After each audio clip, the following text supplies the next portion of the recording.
Very warm good evening. Namaskar. Today's subject is about perjury. परजरी का English meaning है simple कि झूठी साक्ष्य देना, कोर्ट के सामने झूठी गवाही देना। जब भी कोर्ट के सामने कोई भी झूठी गवाही देता है तो परजरी का गुनहगार होता है। तो जो कंप्लेनेंट होता है या एक्यूज होता है, वो हमेशा अगर उसके अगेंस्ट कुछ भी फैब्रिकेट आपने किया और ऐसा हो सकता है कि कुछ ऐसा एविडेंस दे दिया कोर्ट के सामने, ऐसा हलफनामा दिया, ऐसा डिपोजिशन दे दिया, और any document you submit in front of the court which is fabricated or giving false evidence, it will be always a perjury. तो परजरी का मीनिंग सिंपल यही होता है कि आपने कोर्ट के सामने आप उसको झूठा कुछ साबित कर रहे हैं और उसको मैलिशियस प्रोसिक्यूशन में फंसा रहे हैं। तो जब भी आप किसी के अगेंस्ट गलत केस फाइल करते हैं, झूठा केस फाइल करते हैं, तो ऑलवेज बिवेयर कि ही कैन और she can file a she can prosecute you against or he can prosecute you against in the charges of the perjury. तो परजरी जो है वो सबसे इम्पोर्टेंट है। अगर आप परजरी जो शब्द है उसका आप पर्टिकुलर डेफिनेशन नहीं लेंगे, उसका मीनिंग यही होगा कि जब भी आपने झूठी गवाही दी है, कोर्ट के सामने झूठा बयान दिया है, तो वो परजरी में गिना जाएगा। Perjury can not be limited to one definition. Indian penal code पूरा जो है वो पिनल सेक्शन है। तो पिनल सेक्शन का मतलब होता है कि उनको सजा होती है, और जब भी किसी को भी सजा होती है, अगर वो झूठी गवाही के बिना पर होती है या फिर झूठी गवाही देते इसलिए देते हैं कि उनको सजा हो जाए, तो ये बहुत गलत होगा। एंड इसलिए कानून में प्रोविजन है कि परजरी हमेशा होना चाहिए। बट परजरी को जब भी आप करते हैं तो सिर्फ इंडियन पिनल कोड को नहीं देखते हैं, तो इसमें 340 CrPC also very important section. What is 340 CrPC? 340 CrPC कहता है कि जो कोर्ट होता है उसके सामने रिटर्न कंप्लेंट आती है और कोर्ट इन्वेस्टिगेशन का आदेश देती है या शो कॉज नोटिस निकालती है, या वो कोई ऐसा ऑफिसर अपॉइंट करती है जो बोलती है, अगर वो मैजिस्ट्रेट कोर्ट है, ट्रायल कोर्ट है, सेशन कोर्ट है, तो वो खुद ऑर्डर्स करते हैं। अब अगर वो हाई कोर्ट या और कोई कोर्ट है, सुप्रीम कोर्ट है, तो they will appoint the registrar to file a complaint of perjury. There are many judgments which say कि registrar of the high court has been ordered that to register a complaint at the police station or the required places where it can be prosecuted, or she though the person who has committed perjury. तो perjury is very बहुत मतलब ऐसे कहा जाता है कि whenever you are filing case beware, जब भी आप कोर्ट में बयान देते हो तो हमेशा ध्यान रखिएगा कि आप क्या बोल रहे हैं, आपने कौन से डॉक्यूमेंट पे सिग्नेचर किया है। विल कम टू जजमेंट्स जहां पर डॉक्यूमेंट्स पे उन्होंने सिग्नेचर कर दिया कि वो मेरा भाई, और पता चला कि उनका भाई ही नहीं है। तो those kind of cases will also be covered under perjury. Of course court has taken into cognizance all the circumstances surrounding it, but it is not always true कि मतलब कि आपने बोला कि नहीं नहीं मैंने गलती से सिग्नेचर कर दिया है। Court will not take it lightly. तो whenever you are before court, for common public also here I would like to tell you, it is not that easy. Always remember कि परजरी का ध्यान हमेशा आप करना कि जब भी आप कोर्ट में कोई भी डॉक्यूमेंट्स दाखिल करें एविडेंस पे, तो it should you should read it, number one. Number two, you should know कि कहीं ऐसा तो नहीं है कि हमने ऐसी चीज लिख दी है जिसका हमारे पास कोई प्रूफ ही नहीं है। जैसे वो लोग भाई नहीं थे और बाद में पता चल एक में लिखा real brother. There is a case also about this that we will discuss. तो perjury is very important. In simple language I will tell you कि अगर हमने कोई एफिडेविट दे दिया नोटरी करके, कोई डिक्लेरेशन दे दिया नोटरी करके, तो अगर हमने एफिडेविट दिया है कोर्ट में और या डिक्लेरेशन दिया है, तो यू ऑलवेज रिमेंबर कि कई बार हम लोग ऐसे लॉयर्स लिखते हैं कि any information found under this declaration or affidavit is found to be false in the future, I can be prosecuted under section 199 and 200 of IPC। मतलब अगर मैंने कोई इंफॉर्मेशन एफिडेविट के ओथ पे, जब आप शपथ पर झूठ बोल रहे हो, अगर वो इंफॉर्मेशन फॉल्स फाउंड हुई, तो आई कैन बी प्रोसिक्यूटेड। कई बार लिविंग सर्टिफिकेट का बनाते हैं, पासपोर्ट का हम लोग एफिडेविट बनाते हैं, डिक्लेरेशन बनाते हैं कि फला फला नाम की व्यक्ति मैं ही हूँ, और कोई और नाम अलायस करके हम नाम दे देते हैं। तो if you it is information found false, तो फ्यूचर में ऐसे हो सकता है कि आप पर केस भी रजिस्टर हो सकता है। तो normally there is a line in the affidavit and declaration कि under 199 and 200 IPC I can be prosecuted if the information above given is found to be false in the future. So this is very important. One example I would like to give you कि कैसे मैंने एक matrimonial dispute में पर्जरी का उपयोग किया था। Under section 340 CrPC मैंने कंप्लेंट की थी। मैं एक केस चला रही थी 125 सीआरपीसी का। उसमें मैं हस्बैंड की तरफ से, वाइफ ने केस फाइल किया। शी वाज टेलिंग मी मैं अनएम्प्लॉयड हूँ, बट जो हस्बैंड और वाइफ थे वो एक ही मल्टीनेशनल में काम करते थे, लेकिन दो अलग अलग जगह पर काम करते थे। तो इट वाज वेरी ऑब्वियस कि मेरे हाथ में वो प्रूफ था कि वो सेम कंपनी में काम कर रही थी। तो मैंने जैसे ही सेक्शन 340 सीआरपीसी की एप्लीकेशन की, वैसे ही वो मैटर मतलब सामने उनको पता चल गया कि उन्होंने झूठ बोला है, सेम कंपनी में। She was telling I am unemployed, तो she was working in the same company where husband was working. तो it was very easy for me to prove perjury, and court ने भी उसका कॉग्नाइजेंस लिया। लेकिन जैसे ही कॉग्नाइजेंस लिया, being a matrimonial dispute it got settle. तो पर्जरी मैट्रिमोनियल डिस्प्यूट्स में भी बहुत बार काम आता है, क्योंकि आप आई वोंट से आपको डराना है सामने वाले को, but if you found any evidence false you can always bring it to the court's notice. और 340 सीआरपीसी की आप अर्जी कर सकते हैं। इस अर्जी से आपको समझ में आ जाएगा कि जैसे ही आप अर्जी करेंगे तो सामने वाले को समझ में आ जाएगा कि अगर केस झूठा है तो उनको परेशानी हो गई। तो मैट्रिमोनियल डिस्प्यूट में भी इसका काफी उपयोग होता है, but this is basically a criminal proceeding. और इसका आदेश कोर्ट को देना पड़ता है, शो कॉज नोटिस देना पड़ता है, उसको इन्वेस्टिगेशन के आदेश देने पड़ते हैं, ऑर्डर देने पड़ते हैं। Always remember perjury is very serious thing from the lawyer's point of view. We should know कि हम लोग कहाँ पर इसका इस्तेमाल कर सकते हैं। And the clients, with common public here, I would like to tell them, please be careful when you sign any written statement, any reply, any deposition, any declaration before the court. Always remember this. Now we will understand perjury by way of some judgments, and these are very important judgments. If you are filing a case of perjury, you should read these judgments. I've always been telling you, whenever, जब भी आप कोई drafting करते हैं तो उसके पहले अगर जजमेंट पढ़ते हमको थोड़ा सा कंसेप्ट क्लियर हो जाता है। नाउ एक संतोष सिंह वसे इजहार हुसैन का केस है 1973 का। This is very celebrated case in the sense कि ये हमेशा रेफर होता रहता है। इसमें संतोष सिंह के केस में जो हुआ था कि ऐसे हुआ था कि एक पुलिस केस हो गया था, और पुलिस केस में जो आइडेंटिफिकेशन परेड थी उसमें पुलिस स्टेशन में तो ऐसे उसको पहचाना गया, लेकिन कोर्ट में उसको नहीं पहचाना गया। तो उन्होंने जो पुलिस पे जो एक्यूज थे वो एक्विट हो गए। तो जब केस एक्विट हो गया तो they chose to file a complaint against the police officer. लेकिन इसमें ऐसे हुआ कि जो पुलिस ऑफिसर था उसने अपनी इन्वेस्टिगेशन किया था, और इन्वेस्टिगेशन में उसको जो मिला, जो उसको ये मिला वही उसने वहां पर अप्लाई किया। तो इन दिस केस अगर किसी एक विटनेस ने, पुलिस ऑफिसर भी था और जो विटनेसेस भी थे, अगर उसने उसको आइडेंटिफाई किया है पुलिस स्टेशन में और कोर्ट में आइडेंटिफाई नहीं किया, it can be a genuine mistake also. ऐसे करके ये इस केस में उसको पर्जरी की सजा तो नहीं, but then there is a huge, इसमें बोलते हैं ना, एक्सप्लेनेशन अबाउट द पर्जरी, कि कब पर्जरी होता है कब नहीं होता है। क्योंकि जो पुलिस ऑफिसर होता है या जो विटनेसेस होते हैं, they are in the regular, वो लोग फैब्रिकेट किया ऐसे नहीं बताया, उसने उसको रिकॉग्नाइज किया था आईपी परेड में, लेकिन वहां पर कोर्ट में रिकॉग्नाइज नहीं किया। तो ऐसे केसेस में पर्जरी नहीं होगी, but this case has to be read in the whole context of the perjury, which is very important. Section 211 is also discussed in, which is also very important section. जब आप false evidence की बात करते हो, section 211 is also very important evidence. तो और एक सबसे महत्वपूर्ण केस है बॉम्बे हाईकोर्ट का, आशा सुंदर Shivdasani versus Aruna Ramesh Kripalani. This is very interesting case. Anita, please come again. The case I will write down. I will provide you later on. Later on, I will provide you at the end of this. Okay. Sorry. Okay, no problem.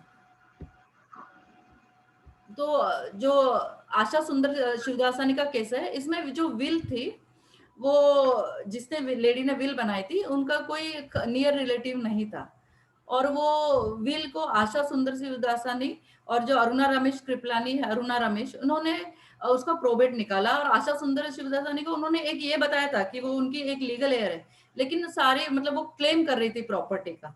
बाद में जो आशा सुंदर शिवदासानी, उनको ध्यान में आया कि ये जो विल थे वो फैब्रिकेटेड थी, झूठी फॉल्स विल थे, और उसका प्रोबेट भी निकल चुका था। एंड कुछ सालों के बाद जब ये मैटर ओपन हुआ कोर्ट में, तब तो इनको ओरिजिनल विल लाने को कहा गया। उन्होंने ओरिजिनल विल भी प्रोड्यूस नहीं की, ना प्रोबेट की प्रोसीडिंग प्रोड्यूस की। तो जो कोर्ट का, बॉम्बे हाई कोर्ट का जो व्यू था वो ऐसे लिया गया, उन्होंने कहा कि आप पेपर्स भी प्रोड्यूस नहीं कर रहे हो, आपने जो बात बोली है कहीं पर भी ऐसा लग नहीं रहा है कि सस्पिशन, जब ओरिजिनल पेपर नहीं प्रोड्यूस कर पा रहे हो, आपने बोला कि उनका कोई लीगल एयर नहीं है और बाद में ये लीगल एयर भी निकली, तो उनको जो विल थी वो फोर्ज थी ये निकली, तो जो सरकमटेंसेस थे वो फोर्ज विल की तरफ सस्पिशन उंगली बता रहे थे। तो when it was pointing out, तो इनमें इसमें कंप्लेंट हुई और डेलिबरेट फॉल्सहुड का जो उनका ग्लैरिंग जो दिख रहा था, ग्लैरिंग इन द सेंस जैसे आपको ग्लैरिंगली सामने दिखता है कि विल झूठी है, इसका प्रोबेट भी झूठ बोलकर लिया गया है, तो बॉम्बे हाई कोर्ट ने इसमें नोटिस इशू की और इसमें जो फाइंडिंग था कि वो फोर्जर की है विल, ऐसा इनिशियल फाइंडिंग था और इसमें केस रजिस्टर हुआ। तो आशा सुंदर शिवदासनी का केस भी उस दृष्टिकोण से भी बहुत महत्वपूर्ण है कि व्हील के मैटर्स में कई बार ऐसा होता है कि बोला जाता है कि व्हील ओरिजिनल है, फैब्रिकेटेड है, तो दिस सेक्शन देखिए पर्जरी का सेक्शन वहां भी ये इस्तेमाल होता है। Now another important case Shrichand versus state of UP, ये इलाहाबाद हाईकोर्ट का 2003 का जजमेंट है। इसमें जैसे इसमें भी बहुत ऑब्वियस था, देयर वर टू प्रोसीडिंग, एक प्रोसीडिंग में एक एफिडेविट में श्रीचंद कहते हैं कि वो मेरा रियल ब्रदर है और दूसरे इसमें कहते हैं कि वो ब्रदर नहीं है।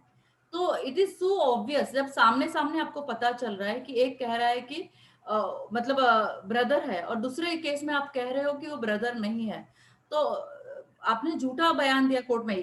इधर ऑफ दी दोनों बयान में से एक ही बयान आपका सच्चा है, तो ऑलवेज रिमेंबर दिस कि एक ही बयान जब सच्चा है तो कोर्ट को आपको कोई प्रूफ लाने की भी जरूरत नहीं, because these are already, the perjury is always about the proceedings before the court, जो जुडिशियल प्रोसीडिंग के सामने जब भी केस चलता है, तो अगर उसमें आपने फाइल कर दिया तो वो तो पब्लिक डॉक्यूमेंट कोर्ट के डोमेन में आ गया। तो कोर्ट के सामने जब भी ये चीजें आती है तो आपका आपने दो डॉक्यूमेंट सामने डाले, एक में कह रहा ब्रदर, एक में कहा ब्रदर नहीं है। तो ये जो लिटिगेशन था वो सामने चल रहा था, दोनों लिटिगेशन दो between the two different courts, सामने अलग अलग कोर्ट से, but it can be brought together. तो बट लकीली इसमें जो डिफेंस लिया गया था कि काउंसिल ने प्रिपेयर किया था एफिडेविट, जो क्लाइंट था उसने नॉर्मल कोर्स में सिग्नेचर की थी एंड उसको लगा कि केस चल रहा है, तो सर जी ने कुछ रिप्लाई फाइल किया, काउंसिल ने कुछ मतलब लॉयर ने कोई रिप्लाई फाइल किया, उन्होंने सिग्नेचर कर दिया, ये डिफेंस ला। लकीली ये डिफेंस आगे चला और वो बरी हो गया, इलाहाबाद हाई कोर्ट का मैटर है, but it is not always true. See case तो हो गया, लिटिगेशन तो हो गया and it went up to the high court, so you should be very careful while even when your lawyer ask you to sign, you read it, you can't take the defense always कि lawyer ने बनाया मैंने signature कर दिया, because वो ज्यादा educated नहीं थे, तो you can take defense, but when you are educated you can't take this kind of defense. This is also very important. Now another important judgment I would like to draw your attention, Perumal versus Janaki. This is 2014 का judgement है और एकदम landmark judgement है, इसको जरूर पढ़िएगा। इसमें एक सिंपल केस है, पेरुमल पर एक लेडी ने केस किया और पूरा वो पुलिस स्टेशन वुमेन का ही था। वो लेडी ने बोला मैं इनकी वजह से प्रेग्नेंट हूं, उन्होंने मेरे साथ चीटिंग की, शादी करेंगे ऐसा बोला, and that complaint was registered. अब कंप्लेंट रजिस्टर हो गई, इंक्वायरी चली, इंक्वायरी इन्वेस्टिगेशन के दौरान जो डॉक्टर का रिपोर्ट आया after FIR was registered, it came ऐसे कि उन्होंने बिल्कुल मतलब ये नहीं किया है कि वो प्रेग्नेंट थी ही नहीं, उसका कोई प्रेगनेंसी का कोई प्रूफ ही नहीं था। अब जब प्रेगनेंसी का कोई प्रूफ नहीं है, फिर भी जो इसमें जो जानकी जो सब इंस्पेक्टर थी उसने नॉर्मल कोर्स में चार्जशीट आगे भेज दी। See she was a police officer, she had a chance to look after report, और उन्होंने ये भी नहीं लिखा कि वो मेडिकल रिपोर्ट में क्या लिखा है, तो वो कोर्ट के सामने ये बात आई नहीं, तो कॉग्नाइजेंस चार्जशीट फाइल होने के बाद कोर्ट ने लिया, उन्होंने सिंपली चार्जशीट प्रोसीड कर दी, अब चलान कोर्ट में चला गया, तो matter went up to supreme court, but इस मैटर में वो प्रेग्नेंट नहीं थी, इस बात का पेरूमल से तो एक्विट हो गए, पर उन्होंने जो पुलिस इंस्पेक्टर पे केस किया तो उन्होंने कहा कि उन्होंने कोई फॉल्स फैब्रिकेशन नहीं किया है। ये पर्जरी कब होता है, जब आप फॉल्स एविडेंस क्रिएट करते हो। तो जो उन्होंने 195 या फिर 211 में उसको बोलते हैं कि 211 में फिर भी केस बनेगा, लेकिन 195 में नहीं केस बनेगा, इस करके ये मैटर फिर रिमांड बैक हुआ। बट ऑलवेज रिमेंबर कि पुलिस ऑफिसर जो होता है वो पब्लिक ड्यूटीज कर रहा है, तो वो एक्सपेक्ट किया जाता है कि अगर उसने आपको मैलिशियस प्रोसिक्यूशन किया है तो आप उस पर कंपेंसेशन के लिए केस कर सकते हैं, but you can not bring them into, उन पर आप क्रिमिनल केस नहीं कर सकते हैं अनलेस यू फाइंड कि दे हैव फैब्रिकेटेड। जो रिपोर्ट था वो डॉक्टर का था, उसने कोई फैब्रिकेट नहीं किया था। तो पेरूमल का case is also very important from this angle. तो ऑलवेज रिमेंबर पेरूमल का केस इस एंगल से बहुत इंपॉर्टेंट है कि जो पुलिस ऑफिसर थी उसको वापस रिकंसिडरेशन के लिए भेज दिया गया, बट जो ऑब्जर्वेशन था कोर्ट का कि उन्होंने कोई फेब्रिकेशन नहीं किया है। But when as a police officer also when you are filing a chargesheet you should be careful कि कोर्ट के सामने मटेरियल हम क्या डाल रहे हैं।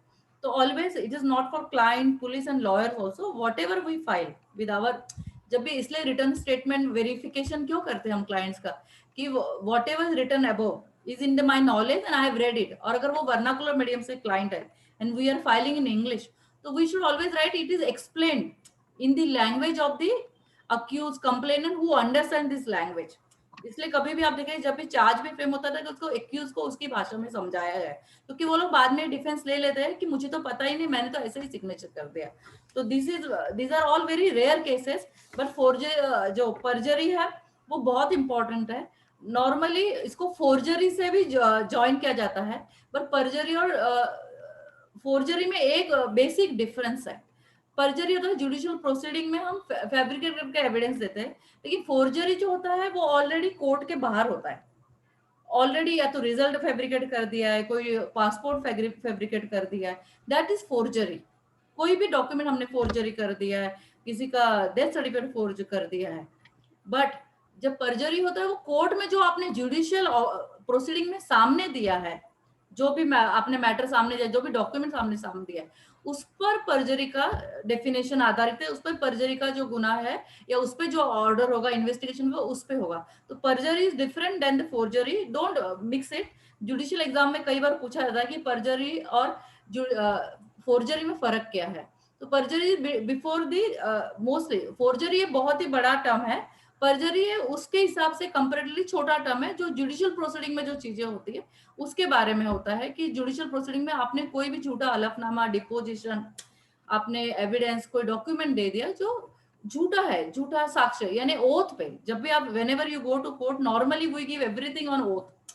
आपने जब भी आप डिपोजिशन देते कोर्ट के, हम डिपोज करते हैं तो कहते हैं मैं कसम खा के कहता हूँ कि मैं सच बोलूंगा। एंड आप ओथ में जब भी कोर्ट में झूठ बोलते हैं and if it is brought to the notice of the court then perjury can happen and court can always give investigation और शो कॉज नोटिस दे सकते हैं। कई बार पुलिस ऑफिस को शो कॉज नोटिस होती है, फिर वो हाई कोर्ट में या उसको चैलेंज करते हैं कि हमने तो नॉर्मल कोर्स में इन्वेस्टिगेशन किया, हमने कोई मैलिशियस प्रोसिक्यूशन नहीं किया है। नॉर्मली पुलिस ऑफिसर्स को मतलब परजरी में खींचा जाता है कि उन्होंने मैलिशियस प्रोसिक्यूशन किया है, उन्होंने कंप्लेन कहने पे झूठा केस दाखिल किया, but they can not be prosecuted क्योंकि वो पब्लिक ऑफिसर्स है, उन्होंने तो पब्लिक सर्वेंट है, कंप्लेनेंट के कहने पे केस दाखिल किया। इसलिए normally cross examination investigation officer को एक नॉर्मल क्वेश्चन हम पूछते हैं कि तुम्हें आपने फिरियादी के कहने पर झूठी कंप्लेंट कोर्ट में दाखिल की है, रजिस्टर की है और झूठी चार्जशीट दाखिल की है, आपने कुछ इंक्वायरी किए बिना।